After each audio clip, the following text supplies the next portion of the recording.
பைசனில் வந்து sports drama ஒரு பக்கம் இருக்குது, பேக்ராப்பில் வேறு ஒரு கதை பேசிகிட்டே இருக்காங்க. அந்த கதையை இன்னும் இன்ட்ரெஸ்ட்டாக பண்ணியிருக்காங்க. ஸோ நான் திருப்பி போயிட்டு அவங்களாம் யார், அவங்களோட வரலாறு திருப்பி இன்னும் ரீவிசிட் பண்ண ஆசைப்பட்றேன். வெற்றிமாறன் அளவுக்கு வயலன்ஸ் இருந்துச்சான்னு கேட்டால் இல்லைன்னு நான் சொல்லுவேன். லோகேஷ் அளவுக்கு வயலன்ஸ் இருந்துச்சான்னு கேட்டால் இல்லை தான் சொல்லுவேன். பட் ஏன் அதுக்கு யூஏ கொடுத்துருக்காங்கன்னு தெரியல. மேபி சில சீன்ஸ் வந்து ரொம்ப ரெட் ஷேட்லாம் இருக்குன்னு அவங்க ஃபீல் பண்ணுறாங்களோ என்னவோ. பட் இதெல்லாம் வந்து மற்ற படங்கள் கொடுக்காதப்போ இதுக்கு மட்டும் ஏன் கொடுக்குறாங்கன்னு எனக்கு தெரியல. அமீர் ரொம்ப நல்லா பண்ணியிருக்காரு. அமீர் வடச்சென்னையில் எப்படி ராஜன் பேசப்படுறாரோ அது மாதிரி அமீர் திருப்பி இதில் பேசப்படுறாரு. நம்பர் பசுபதி ஆக்டிங் பற்றி நம்ம பேசணும். அப்புறம் பசுபதிக்கு சீக்கிரமாக நேஷனல் அவார்டு கிடைக்க வார்த்தைகள். நிவாஸ் ரொம்ப நல்லா பண்ணியிருக்காரு. நிவாஸ் பெரிய டேரக்டர்ஸ் கூட பண்ணுவார்னு நம்புறேன். ரஞ்சித் அண்ணாவோட பண்ணுவார்னு நான் சீக்கிரமாக ஆசைப்படுறேன். தேங்க்ஸ். படம் ரொம்ப நல்லா இருக்கு. படம் வந்து படத்தில் யார் எதிர்த்து பேசியிருக்காங்களோ அவங்களும் சேர்த்து இது அக்செப்ட் பண்ணிப்பாங்க நான் நம்புறேன். பொதுமக்களுக்கான படமாக இருக்குது. தேங்க்ஸ். ரொம்ப நல்லா இருக்குது படம். கண்டிப்பாக 9 out of 10 தான். தேங்க்ஸ். படம் தீயாக இருந்தது ப்ரோ. உண்மையாகவே மாரி செல்வராஜ் வந்து ஜாதி கலவரத்தை ஏற்படுத்தி தமிழ்நாட்டை ஒரு மாதிரி கான்ட்ரவர்சியாக ஆக்கி விட்டுருவாரு அப்படின்னு நினச்சேன். ஆனால் அவரோட மெச்சூரிட்டி என்னங்கிறது இந்த படத்தில் இருக்குது. கொஞ்சம் மிஸ் ஆகினா கூட இந்த படம் பேன் பண்ணப்பட்டிருக்கும். ஆனால் வெற்றிமாறன் சார் படம் அசுரன் மாதிரி ஹேண்டில் பண்ணி சரியான ஒரு படம். இதுதான் படம், இப்படி தான் படம் வரணும். ஒரு பக்கம் பிரதீப், ஒரு பக்கம் ஹரிஷ் கல்யாண், ஒரு பக்கம் துருவ், எல்லாருக்குமே வந்து இந்த சினிமான்றது ஈக்குவலாக இருக்கணும். அதுதான் வேணும். சும்மா ஒருத்தரை தூக்கிட்டு வந்து மேலே வச்சு அவங்களே வந்து பின்னாடி ஓடிக்கிட்டு கத்திக்கிட்டு வேண்டாம். இதுதான் தீபாவளி, இப்படி தான் இருக்கணும் படம்னா. ஆனால் நீங்கள் இதை தாண்டி மாரி செல்வராஜ் படம்னாலே ஒரு அழகு இருக்கும்ல, அதெல்லாம் இல்லை. ரொம்ப நீங்கள் இது வந்து ஒரு பயோகிராஃபி, தோனியோட அன்டோல்டு ஸ்டோரி மாதிரி இருக்கும், ஒரு கபடி பிளேயரோட அன்டோல்டு ஸ்டோரி. ஸோ நம்ம இவர் சொல்லும்போது நெப்போ கிட்ட அப்படி இப்படி சொல்கிறாங்க. ஆனால் இவர் பெர்ஃபார்மன்ஸ் இல்லை நல்லா தெரியுது. இந்த ஆடியன்ஸ் தான் மாறணும். இவர் படத்தையும் விமர்சிக்கிறாங்க. பிரதீப் ரங்கநாதன் சொந்தமாக வந்தார்.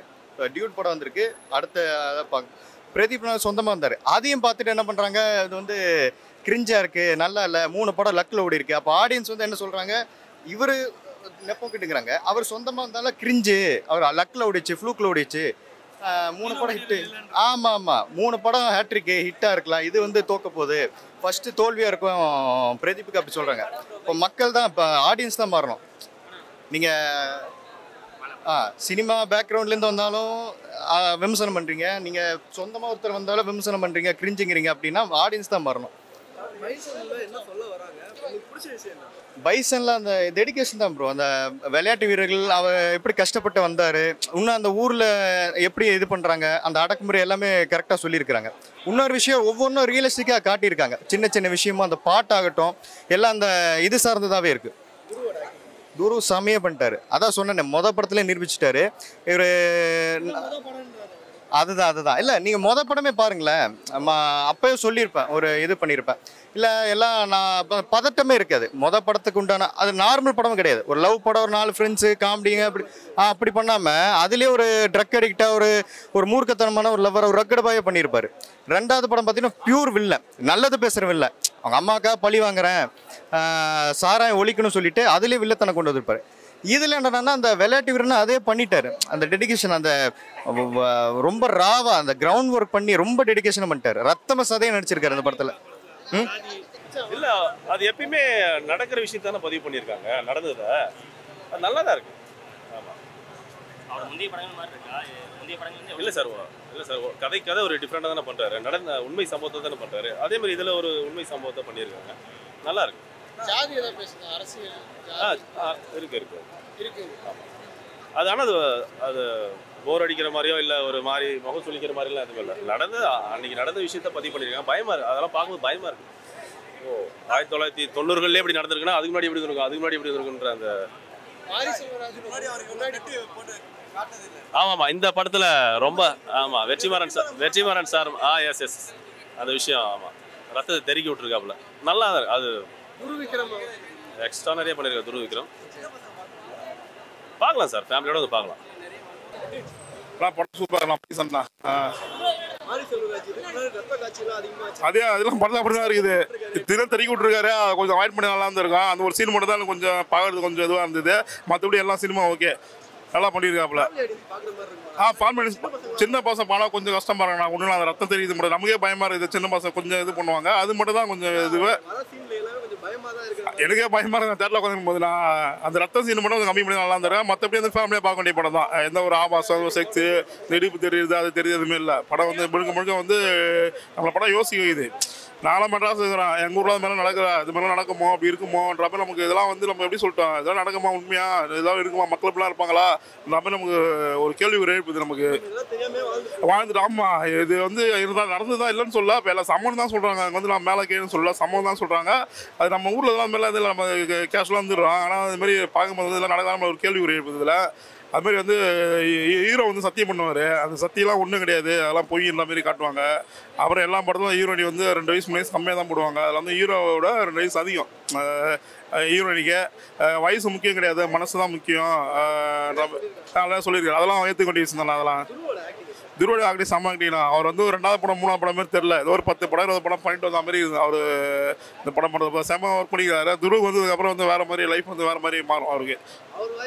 மியூசிக் தான் படத்தை தூக்கி கொடுத்தது, மியூசிக் தான் சூப்பராக இருந்துச்சு படம்.